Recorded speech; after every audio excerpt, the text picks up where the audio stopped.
आपने कभी सोचा है कि अगर आपकी मंथली सैलरी मात्र 15,000 रुपए भी है तो आप इस सैलरी के दम पर करोड़ों की वेल्थ बना सकते हो। आई एम श्योर सोचा तो होगा, बट जैसे इतनी कम सैलरी की जब बात होती है तो हमें पता है कि 15,000 में घर नहीं चलता, इन्वेस्टिंग करके करोड़ों तो क्या खाक बनेंगे। वेल, आप गलत थे। तो आज आपके सारे भ्रम टूटने वाले हैं, क्योंकि आज के इस वीडियो में हम देखेंगे कि कैसे एक मिडिल क्लास इंसान केवल 15,000 की सैलरी से भी इन्वेस्टिंग करके करोड़ों की वेल्थ बना सकता है। और साथ ही साथ मैं आपको 3 अलग अलग डिफरेंट ऑप्शन भी बताऊंगा, जिनकी मदद से आप जानोगे कि कौन सा ऑप्शन आपके लिए सबसे बेस्ट रहेगा। अब इस वीडियो में हम सारी जरूरी कैलकुलेशंस और एग्जांपल के जरिए ये देखेंगे कि कैसे आप 15 से 20,000 में भी आज की डेट में फाइनेंशियली फ्री होने का सपना देख सकते हो। तो चलो मान लेते हैं आप अपनी एजुकेशन खत्म करके एक नॉर्मल कॉर्पोरेट वर्ल्ड में एंटर कर चुके हो, और क्योंकि आपने जस्ट शुरुआत ही करी है तो आपकी बेसिक सैलरी 15,000 रुपए के आसपास है। और अब आप चाहते हो कि आप इस 15,000 की सैलरी में से कुछ थोड़ा बहुत सेव या इन्वेस्ट करना शुरू करो। बट इन्वेस्टमेंट के ऑप्शन बताने से पहले मैं आपको एक जरूरी सूचना देना चाहूंगा। देखो, ऐसा नहीं है कि आपकी 15,000 की सैलरी में आप कभी अमीर नहीं बन पाओगे, बट बात यह है कि एक प्रैक्टिकल वर्ल्ड है और इस दुनिया में अगर आपको सर्वाइव करना है तो आपको अपनी अर्निंग से अपनी इनकम बढ़ानी ही पड़ेगी। इसलिए मैं आपको सजेस्ट करूंगा कि जैसे ही आपकी जॉब लगे या आपके पास कोई अर्निंग सोर्स आए तो उसमें से कम 2,000 रुपए अलग रखो और उस 2,000 को यूज करो अपनी स्किल को सीखने में। 3 महीना 4 महीना लगाकर अपने ऊपर काम करो और अपनी जॉब वाली मेन इनकम के साथ कुछ एक्स्ट्रा कमाना भी शुरू करो। और आज की डेट में सबसे अच्छी चीज ये है कि आपको कुछ नया सीखने के लिए घर से निकलने की जरूरत नहीं है। आप अपना एक्स्ट्रा टाइम में कोर्सेज कर सकते हो, शॉर्ट टर्म स्किल्स सीख कर किसी के लिए काम कर सकते हो। एग्जाम्पल के लिए फ्रीलांसिंग। अगर आप कंटेंट राइटिंग या वीडियो एडिटिंग से रिलेटेड कोई स्किल सीखना चाहते हैं, उसके लिए आप 2-3 महीने का शॉर्ट टर्म कोर्स करके प्रोजेक्ट बनाकर एक पोर्टफोलियो बिल्ड कर सकते हो। और फिर आप ऑफिस के बाद 2-3 घंटे एक्स्ट्रा काम करके कुछ एक्स्ट्रा पैसा भी कमा सकते हो। तो अगर आपको एक अच्छी खासी वेल्थ बिल्ड करनी है तो कम से कम अपने आप को 3 महीने दो और उसमें अपनी सैलरी इनकम के साथ साथ एक एक्स्ट्रा इनकम सोर्स को भी बिल्ड करो और 15,000 को 20,000 या फिर 25,000 बनाने पे फोकस करो। देखो, ऐसा नहीं है कि मैं आपको 15,000 की इन्वेस्टिंग ऑप्शन नहीं बताने वाला, बिल्कुल बताऊंगा, पर मैं उन लोगों में से नहीं हूँ जो आपको 15,000 में इन्वेस्ट करके सिखा दे और फिर पता चले कि महीने के अंत में आपके पास कुछ बचा ही नहीं है और घर चलाने के लिए भी उधार लेना पड़े। तो चलिए सबसे पहले देखते हैं कि 15,000 की सैलरी को इन्वेस्ट करने के लिए आपको क्या क्या करना होगा। The 50-30-20 rule. ये रूल कहता है कि आपको अपनी टोटल इनकम का 50%, यानी कि मान के चलते हैं कि आपकी सैलरी अगर 15,000 रुपए है तो 7,500 रुपए आपको अपनी बेसिक नीड्स के लिए जैसे रेंट, वाटर, इलेक्ट्रिसिटी के लिए रखना है। फिर अगला 30% यानी कि 4,500 रुपए आपको यूज करना है अपनी वांट्स के लिए। इसमें आप बाहर आना जाना, खाना पीना, शौक और ख्वाहिशें आ जाएंगी। और 20% यानी कि 3,000 रुपए आपको बिल्कुल चुपचाप से यूज करना है इन्वेस्टमेंट के लिए। अब इन्वेस्टमेंट करे तो कहाँ करे? देखो, कहाँ इन्वेस्ट करना है इसके लिए आपको ये पता होना चाहिए कि आपके पास ऑप्शन क्या क्या अवेलेबल है। अगर मेरा पर्सनल सजेशन मानो तो आपको अपने अर्ली करियर में इन 5 इन्वेस्टमेंट ऑप्शन के अलावा कहीं और देखना भी नहीं चाहिए। इसमें आप देख सकते हो कि FD, जिसमें 6% तक का रिटर्न मिल जाता है। फिर इसके बाद आता है गोल्ड, उसमें ऑन एन एवरेज आपको 10% के आसपास का रिटर्न मिल जाता है। और फिर आता है हमारा स्टॉक मार्केट, जिसमें अगर हम निफ्टी 50 को लेंगे तो वहां पर हमें 13.5% का रिटर्न मिल जाता है। उसके बाद आती है मिड कैप 100 कंपनी जो थोड़ा हाई रिटर्न ऑफर करती हैं, 14-14.5% के आसपास। फिर आती है स्मॉल कैप 250 कंपनीज जो 18% तक का रिटर्न ऑफर कर सकती है। अब इसमें आप कहोगे कि सोचना क्या है, दिख तो रहा है स्मॉल कैप में सबसे ज्यादा रिटर्न दे रहा है तो सीधा उसमें ही सारा पैसा इन्वेस्ट कर देते हैं। बट ऐसी गलती बिल्कुल मत करना, क्योंकि ये जो ऑर्डर आप देख रहे हो ना, जिसमें रिटर्न बढ़ते जा रहा है, ठीक उसी तरह यहाँ पर रिस्क का ऑर्डर भी बढ़ता जाता है। जहाँ FD में कोई रिस्क नहीं रहता, वहीं स्मॉल कैप कंपनीज में सबसे ज्यादा रिस्क होती है। तो आप जरा आपके लिए 3 इन्वेस्टमेंट ऑप्शन प्लान करते हैं और आप खुद देख पाओगे कि इन 3 ऑप्शन में से कौन सा ऑप्शन आपके लिए सबसे बेस्ट है, जो आपको अच्छे रिटर्न दे पाएगा। तो सबसे पहला आता है सेफ ऑप्शन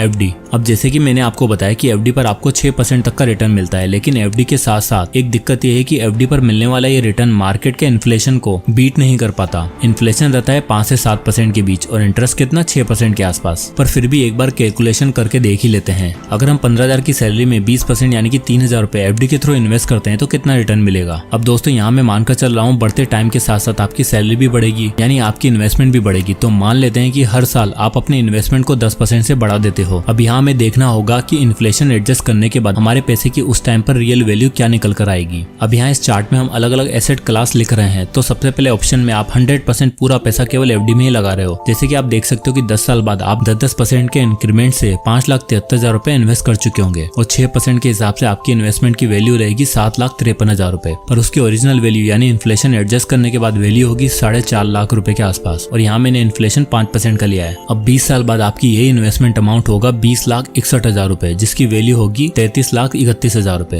पर उसका एक्चुअल प्राइस होगा 11,94,000 रुपए। यानी आप देख सकते हो कि इन्फ्लेशन की वजह से आपकी जो पैसों की वैल्यू है वो कम होती जा रही है और आपको मिलने वाला रिटर्न उसको बीट भी नहीं कर पा रहा। कोई नहीं, चलो 25 साल बाद डेटा देख लेते हैं। अब 25 साल बाद आपकी इन्वेस्टमेंट हो चुकी होगी लगभग 62 लाख रुपए के आसपास, और आप देख सकते हो कि इन्फ्लेशन एडजस्ट करने के बाद आपके उन 62 लाख रुपए की वैल्यू 1/3 यानी कि 17 से 18 लाख रुपए रह जाएगी। अब फाइनली 30 साल बाद आप देख सकते हो कि आप टोटल 59 लाख रुपए के आसपास इन्वेस्ट कर चुके होंगे और उसकी वैल्यू हो जाएगी 1,11,00,000 रुपए, पर एक्चुअल वैल्यू होगी 23 से 24 लाख रुपए। और 35 साल बाद भी आप देख सकते हो कि इन्फ्लेशन को एडजस्ट करने के बाद आप केवल 32 से 33 लाख रुपए ही कमा पाओगे। देखो, एफडी में इन्वेस्ट करना एक सेफ ऑप्शन है क्योंकि यहाँ पर आपको मार्केट में होने वाला उतार चढ़ाव से कोई फर्क नहीं पड़ता, पर इन्वेस्टमेंट का एक गोल्डन रूल है कि lower the risk lower the return, और 15,000 कमाने वाला इंसान ये कभी नहीं चाहेगा कि इतना इन्वेस्ट करने के बावजूद उसे कुछ न मिले। इसलिए चलते हैं दूसरे ऑप्शन पर, मीडियम रिस्क ऑप्शन। अब एफडी तो हमारी इन्फ्लेशन को बीट नहीं कर पाए, तो चलो चलते हैं अगले ऑप्शन की तरफ, यानी स्टॉक मार्केट की तरफ। अब स्टॉक मार्केट में आपको स्टॉक्स में इन्वेस्ट करने के लिए नहीं कहूंगा, क्योंकि स्टॉक में इन्वेस्टमेंट के लिए आपको काफी टाइम, रिसर्च और कैपिटल चाहिए, जो किसी भी जॉब करते हुए नॉर्मल इंसान के लिए पॉसिबल नहीं है। इसलिए आप इन्वेस्ट कर सकते हो फंड्स में। और फंड्स में भी हमारे पास ऑप्शन है निफ्टी 50 इंडेक्स फंड, जिसमें देश की टॉप 50 कंपनी आती है और ऑन एन एवरेज यहाँ पर आपको 13.5% का रिटर्न मिल जाता है। और फिर आती है नेक्स्ट 100 मिड कैप कंपनी, जो एक स्टेबल ग्रोथ के साथ आगे बढ़ रही है। अब क्योंकि ये ग्रोइंग कंपनीज है तो इसमें 14 से 15% का रिटर्न आप एक्सपेक्ट कर सकते हो। और एट लास्ट आती है 250 स्मॉल कंपनीज, जो अपनी एक्सट्रीम ग्रोइंग फेज पर है, और क्योंकि ये कंपनीज न्यू होती हैं तो इसमें ग्रोथ अपॉर्चुनिटी भी ज्यादा होती है और इसमें सबसे ज्यादा रिटर्न 18% तक का रिटर्न भी आपको देखने को मिल सकता है। अब अगर हम बात कर रहे हैं मीडियम रिस्क ऑप्शन की, तो भाई मैं अपना सारा पैसा स्मॉल कैप कंपनीज में कभी नहीं डालना चाहूंगा, बल्कि एक स्ट्रेटेजी से इन तीनों टाइप के फंड में इन्वेस्ट करूंगा। आप देख सकते हो कि आप अपने 3,000 रुपए को 70-20-10 के रेशो में इन तीनों टाइप के फंड में इन्वेस्ट कर सकते हो, जिसमें निफ्टी 50 में आपने डाला 2,100, मिड कैप में डाला 600 रुपए और स्मॉल कैप में डाला 300 रुपए। अब इससे हुआ क्या कि आपका जो एवरेज रिटर्न है वो हो गया 14% का। तो आइए इस रेट ऑफ रिटर्न के हिसाब से आपकी फ्यूचर वैल्यू कितनी होती है इन्फ्लेशन के साथ। तो 10 साल में आप देख सकते हो कि आपकी इन्वेस्टमेंट 11,31,000 रुपए हो चुकी है और इन्फ्लेशन को एडजस्ट करने के बाद आपको मिलेंगे 6,77,000 रुपए। 20 साल बाद आप टोटल इन्वेस्ट कर चुके होंगे 20,62,000 रुपए और 14% के रिटर्न से फ्यूचर वैल्यू होगी लगभग 75 लाख रुपए और उसकी असली वैल्यू आफ्टर इन्फ्लेशन होगी 27 लाख रुपए। अगर आप यही पैटर्न 25 साल तक फॉलो करते हो तो आपको मात्र 35 लाख की इन्वेस्टमेंट पर ही मिलेंगे 1,70,00,000 रुपए। देखो, एफडी में तो 1 करोड़ 30 साल के बाद मिले, लेकिन यहाँ 25 साल में ही आपने 1,70,00,000 की वेल्थ बना ली है। अगर आप यही चीज 30 सालों तक कंटिन्यू रखते हो तो आपकी इन्वेस्टमेंट 3,82,00,000 तक पहुंच जाएगी, जिसमें आपका एक्चुअल अमाउंट होगा 82 लाख रुपए। और इन्फ्लेशन को एडजस्ट करने के बाद आप फाइनली 35 साल बाद जब आप 97 लाख रुपए इन्वेस्ट कर चुके होंगे तो आपकी फ्यूचर वैल्यू होगी 8,25,00,000 रुपए। उस पर मिलने वाला एक्चुअल अमाउंट इन्फ्लेशन काट के भी होगा 1,30,00,000 रुपए। अब इन दोनों ही ऑप्शन में आपने एक चीज नोटिस करी होगी, जब हम एफडी में इन्वेस्ट कर रहे थे तब हमें मिलने वाला जो एक्चुअल प्राइस था हमारे इन्वेस्टमेंट अमाउंट से भी काफी कम था। यानी 30 साल तक हमने इन्वेस्ट किया था 60 लाख रुपए और एक्चुअल अमाउंट मिला 24 लाख रुपए। पर ऑप्शन 2 में यानी मीडियम रिस्क ऑप्शन में हमें हर बार अपनी इन्वेस्टमेंट से ज्यादा अमाउंट मिला, 20 का 27, 37 का 47 और 60 का 80। अब ऐसा इसलिए क्योंकि एफडी वाले ऑप्शन हमारी 5% वाली इन्फ्लेशन को बीट नहीं कर पा रहा था, उल्टा हमारी वेल्थ को डीवैल्यू करता चला जा रहा था। तो भैया, जो लोग सोच के बैठे हैं कि सेविंग अकाउंट और एफडी हमारे लिए सबसे बड़ी और सही इन्वेस्टमेंट है, तो देख लो आपका पैसे के साथ क्या हो सकता है।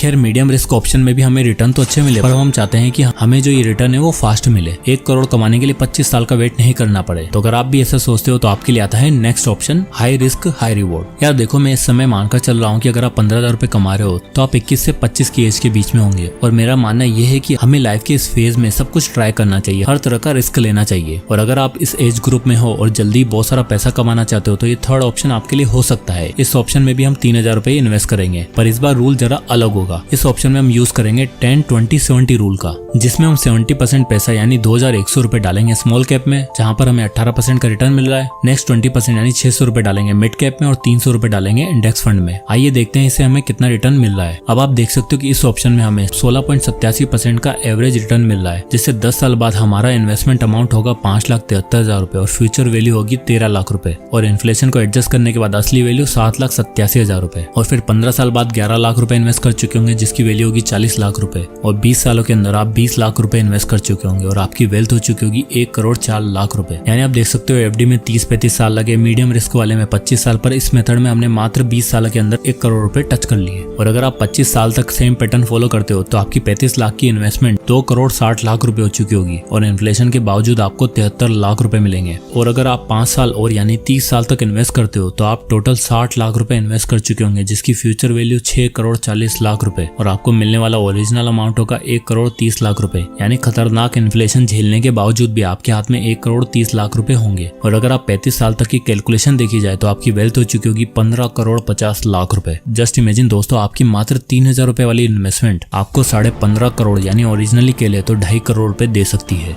तो दोस्तों, आपने देखा कि भले ही आपने 10,000 रुपए कमाए, 15,000 रुपए कमाए या 50,000 रुपए, अगर आप एक सिस्टम फॉलो करते हो और अपनी इन्वेस्टमेंट के लिए सही तरीका यूज करते हो तो आप मात्र 20 सालों के अंदर अंदर 15,000 की सैलरी से भी 1 करोड़ बना सकते हो। अब आप में से बहुत लोग कहेंगे कि ये सब बेकार है, एक्सेल शीट पे तो सब आसान है, असली लाइफ में ये पॉसिबल ही नहीं है। तो मैं कहना चाहूंगा कि आपका सोचना बिल्कुल गलत है। हाँ, फ्यूचर में ये जरूर हो सकता है कि इंटरेस्ट रेट ऊपर नीचे हो जाए, महंगाई बढ़ जाए, सिचुएशन वैसी ना रहे जैसे हमारे देश की आज है, पर कंपाउंडिंग एक ऐसा यंत्र है जो अगर एक बार आपका मित्र बन गया तो भले ही सिचुएशन कैसी भी हो, ये आपको अमीर बनाकर ही छोड़ेगा। और मैंने ये जितनी भी कैलकुलेशन आपको दिखाई है उन सब में कंपाउंडिंग का यूज किया गया है। मानो या ना मानो, अगर आप इसी तरह से इन्वेस्ट करते हो, भले ही SIP करो या लमसम करो या कुछ भी करो, लेकिन अगर आप एक प्रोसेस के साथ इन्वेस्ट करते हो तो भाई सच्ची बोल रहा हूँ, आपकी सैलरी मैटर नहीं करती, लेकिन अगर आप एक प्रोसेस के साथ इन्वेस्ट करते हो तो आपको आने वाले सालों में अमीर बनने से कोई भी नहीं रोक पाएगा। तो दोस्तों, आई होप कि ये वीडियो आपको पसंद आया होगा और आपकी सैलरी कितनी और आप उसमें से कितना पैसा इन्वेस्ट करते हो ये कमेंट करके जरूर बताएं। वीडियो पसंद आया हो तो लाइक करो, ज्यादा से लोगों तक शेयर करें। मिलते हैं नेक्स्ट वीडियो में, तब तक के